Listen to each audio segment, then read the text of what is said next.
መቀነትን ስናስብ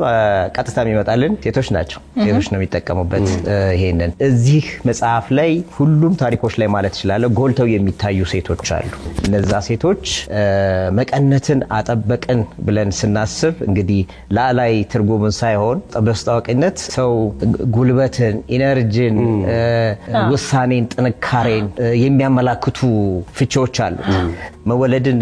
እናደንቃለን ሞትን ደግሞ እንፈራለን እና ስንወለድ ደግሞ ሞትም አብሮ አለ ግን ሞት ብዙዎቻችንን ያስጨንቀናል ምክንያቱም አዲስ ነገር ይዞ ስለማይመጣ ያሉንን ሰዎች ይዞብን ነው የሚሄደው ሞት በተለያየ መልኩ ሊመጣ ይችላል በታሪኩ ውስጥ ሞት የመጣበት ሁኔታዎች አሉ ሞት የመጣበት ሁኔታዎች ግን እንግዲህ ቅድም እንዳልነው ስለ ጀግና ወርተናል በጀግንነት ልትሞት ትችላለህ ሰዎችን ለማዳን ስትሞክር ትሞታለህ አንዳንዴ ባሳዛኝ መልኩም